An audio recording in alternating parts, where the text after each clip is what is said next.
Somebody said, what's an anchor baby? I'm breaking that down. The general term for an anchor baby is like, for example, in the U.S., an anchor baby is a group of immigrants come over from another country and then have a baby in the U.S. The baby is a citizen, and if the baby is a citizen here, the family can stay.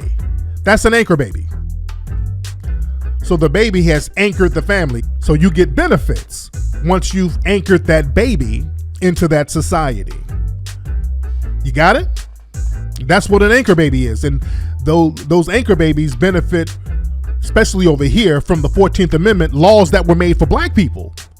The 14th Amendment, that was written specifically for black people, but all these anchor babies come over here under the 14th Amendment. And that's what we got to talk about on tonight's show. Who is Unks Crack Pipe? Who is Unks Crack Pipe? Who is Unks Crack Pipe? Quite simply, the deadliest blow in all of martial arts. Understand, there's a lot of immigrants who go to college. They come over here and they get all these set-asides and benefits that was supposed to be for us, but they wrapped them around the words minority, and these other groups go and gut it and use up all the resources, and there's nothing in there for us. So they're all for that. They're all for that. Everybody's standing on our backs. But family, understand this. One of the biggest problems that we got in black society, we got white supremacy, but we got a clean house of the collaborators. We got to really clean up and deal with these collaborators. And one way to deal with them is identifying them. We better know who's who, especially who's out here supposed to be speaking for us. We need to know who's who. And the biggest problem to black people in the last, I say, 500 years are anchor baby Negroes.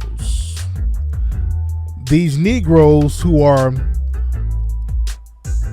brought in or whose parents come from different societies and bring them in, or have babies in a town or a culture or a country, and then undermine the people of that culture. Somebody said, what's an anchor baby? I'm breaking that down. The general term for an anchor baby is like, for example, in the U.S., an anchor baby is a group of immigrants come over from another country and then have a baby in the U.S. The baby is a citizen, and if the baby is a citizen here, the family can stay. That's an anchor baby. The baby is a citizen, and if the baby is a citizen here, the family can stay. The baby is a citizen, and if the baby is a citizen here, the family can stay. That's an anchor baby. Look at my African American son right here. Look at him. Say hello. Hi. He's an African American, bro. See, why are you trying to assume our identity? Why can't you be yourself, man? He's born here. He's an African American. But his father is not. I'm an African American. See, that's the problem right there. I'm not illegal anymore. I'm not illegal anymore. I'm not illegal anymore. You're not an African American. You're not one of us, man. So the baby has anchored the family. Once they have a baby on U.S. soil, the baby is technically a U.S. citizen. So you get benefits once you've anchored that baby into that society. You got it? That's what an anchor baby is. And those anchor babies benefit, especially over here, from the 14th Amendment laws that were made for black people. The 14th Amendment, that was written specifically for black people, but all these anchor babies come over here under the 14th Amendment. They all come over and anchor their society from the 14th Amendment. And some of these anchor babies are extremely destructive to black society. And these people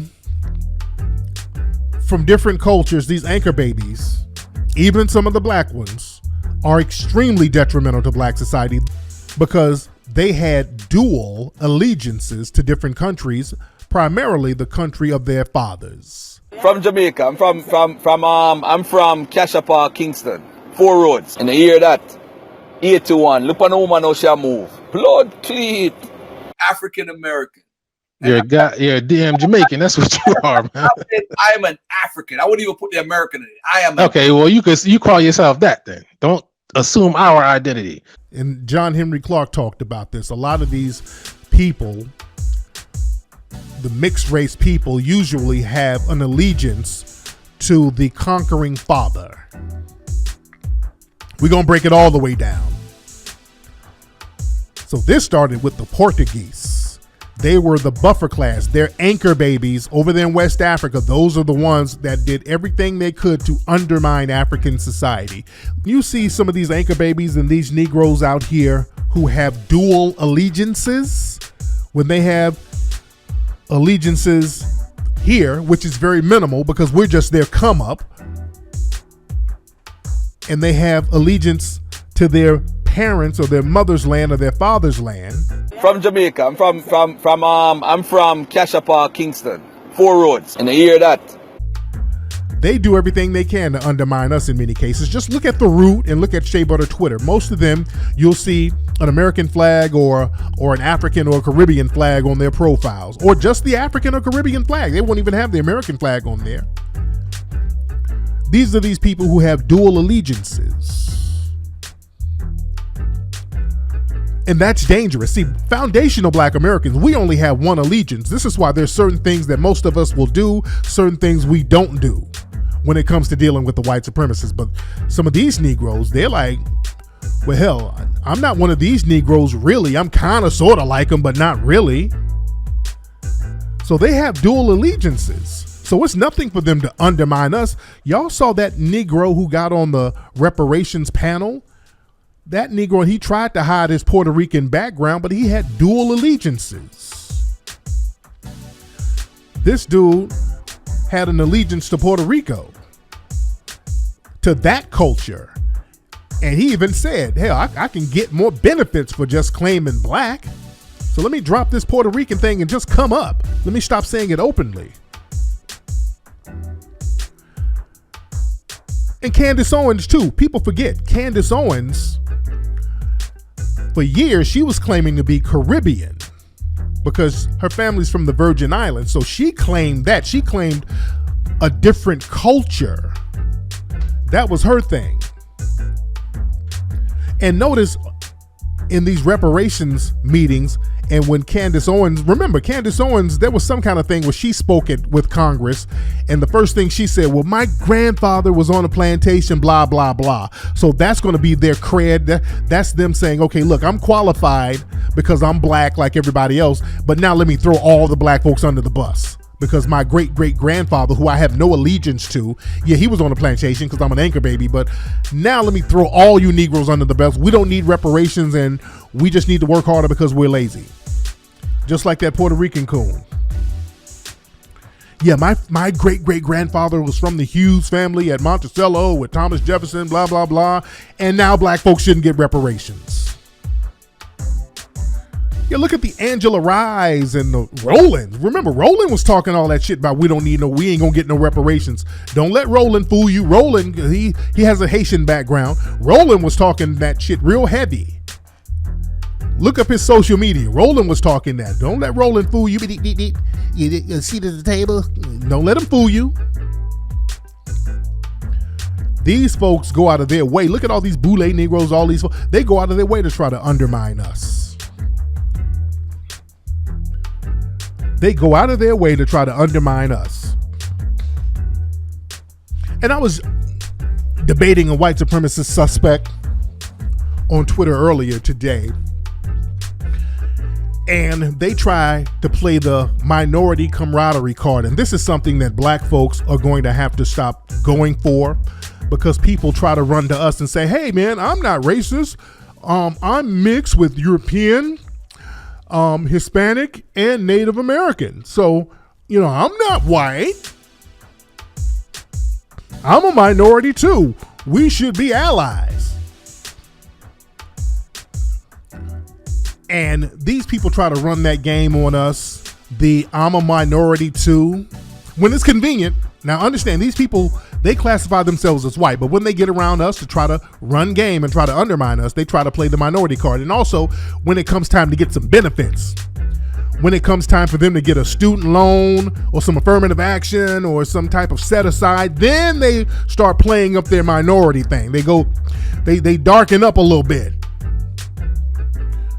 But understand, when somebody tells you they're from all these different cultures, how they ain't white, well, I'm Persian, Hispanic, and Native American. What they're telling you is that they're coming from 3 different cultures with their own individual form of anti-black hatred. So when they tell you they're Hispanic, Native American, Persian, or whatever, you're getting a triple threat of anti-black racism. Do you understand that? This is why these Negroes are so damn dangerous to us and some of these other minority groups, quote unquote. When they come to us and they got all these different mixtures, we're getting different mixtures of anti-black hate. This is why their racism and vitriol to us is damn near 10 times as much as the damn white supremacists. When they tell me how many ethnicities they come from, I'm really on alert with their ass. Because now you about to triple down with your anti-black hatred. When they tell you they from Persia or whatever, anywhere with that Native American, understand some of these Native Americans, they were slave owners. Don't let them fool you. Many of these Native Americans were slave owners, and many of them are $5 Indians. They're not real Native Americans anyway. And I broke down that Hispanic anti-black hatred. I'm gonna get on that in a minute. I'm gonna break that down. But they're giving you 3 reasons why they're gonna hate harder on you, because now they want to impress white daddy. So they're gonna use their anti-black hatred from their particular cultures with their own little flavor on it. So they tell you, well, I'm not racist. I'm not like the white supremacists. I'm Chinese, East Indian, and Portuguese. So you giving me 3 flavors of anti-black racism. I'm getting 3 flavors of some of that East Indian racism, which they hate black folks. Some of that Chinese racism where Chinese people are treated janky over there. And Portuguese racism where they've been racist since the Moors were over there. So I'm getting all that anti-black racism from your ass, because that's the thing that binds all of you. Understand, family, all of these non-black groups, when they come around you, they might be on some, well, I'm not a white supremacist, but that doesn't make you not anti-black. See, this is why I use the terms interchangeably. This is why I use the term anti-black a lot. And we have to use that term more to describe these groups, because they'll try to play, well, I'm not white, my grandmother's this. No. You're still anti-black. And that locks them in right there. You're not going to play the ethnic card. You can't play it no more, because no matter what ethnicity you try to claim, it's still anti-black at the end of the day. You dig?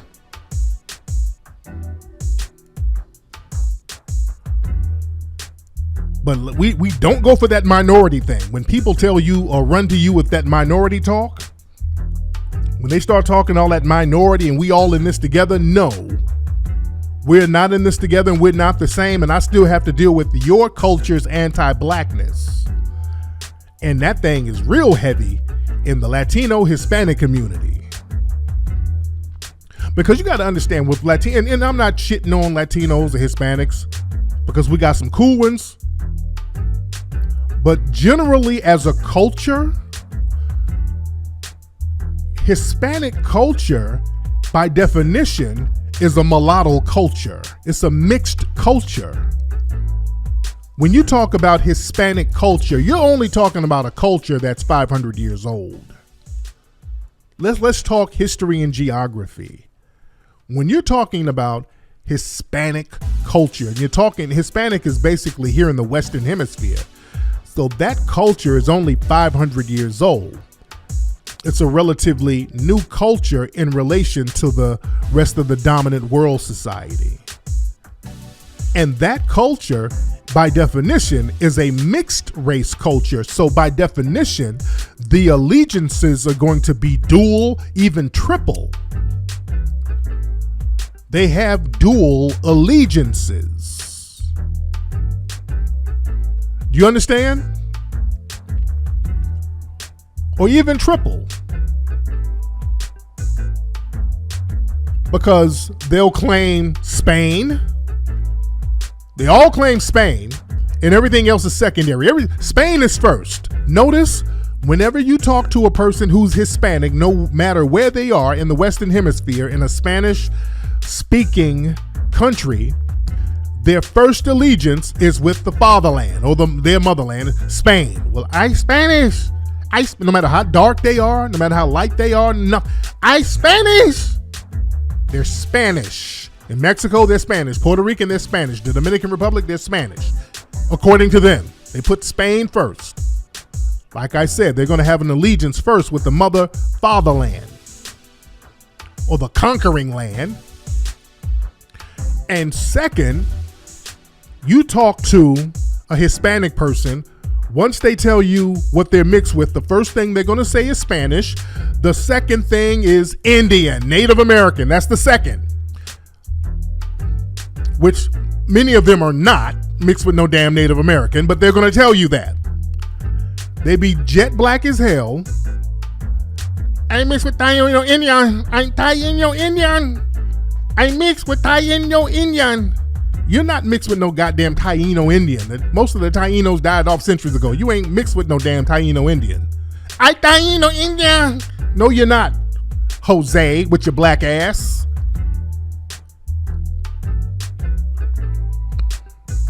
You ain't even mixed with Spanish, nigga. They brought your ass over and just made you learn Spanish. They ain't mixed with you.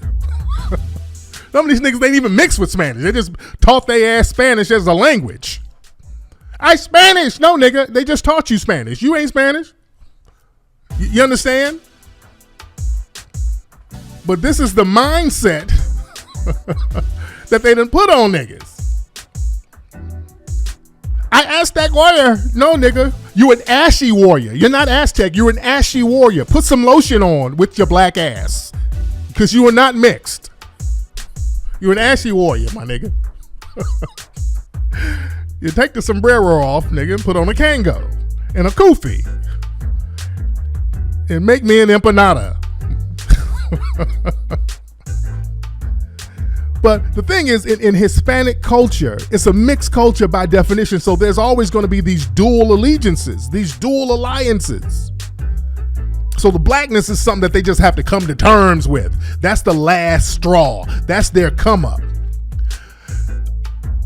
They come to us when they're in danger.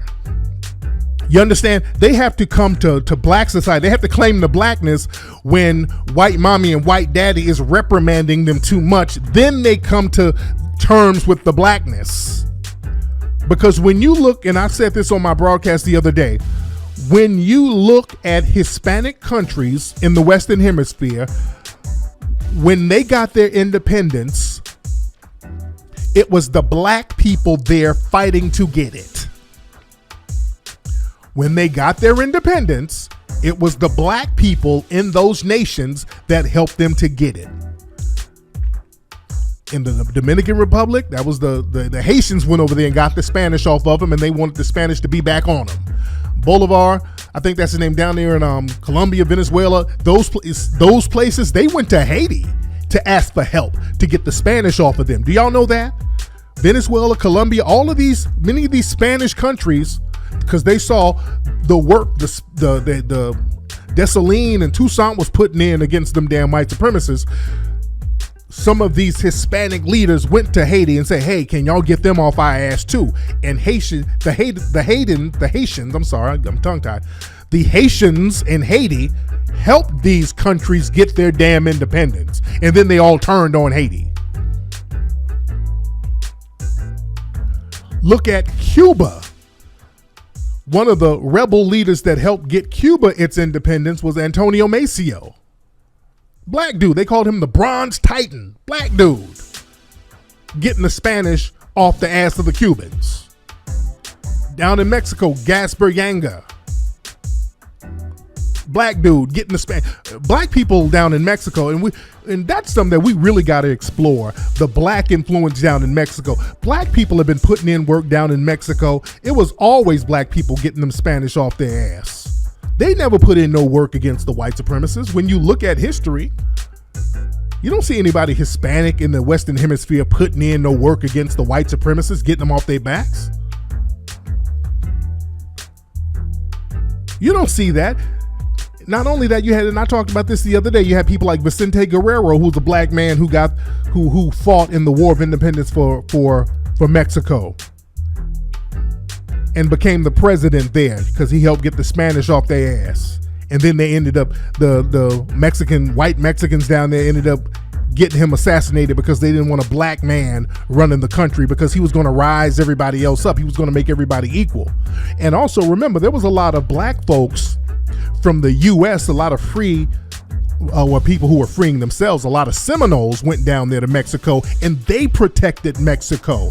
People like John Horse, these were riders, man. You had black folks up here whooping ass, and they went down there to protect Mexico. Look up Cinco de Mayo. Those were black soldiers fighting off the French. That's what Cinco de Mayo is about. On May 5th of, I think, 1860, France was going to come in, as Napoleon III was going to come in and take over Mexico and join with the Confederates. Napoleon III was going to give arms to the Confederacy during the Civil War, because again, France always wanted to get another stronghold back in the Western Hemisphere. They wanted to get, because they lost all that land because of the Haitian Revolution, so they were trying to, get back.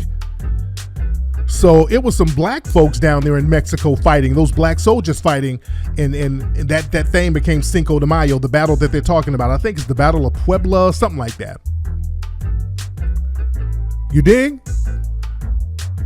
So we've always fought and whipped ass for these Hispanic countries, and then they turn around and then join with the oppressor class against us. This is why I tell folks to hold their damn nuts.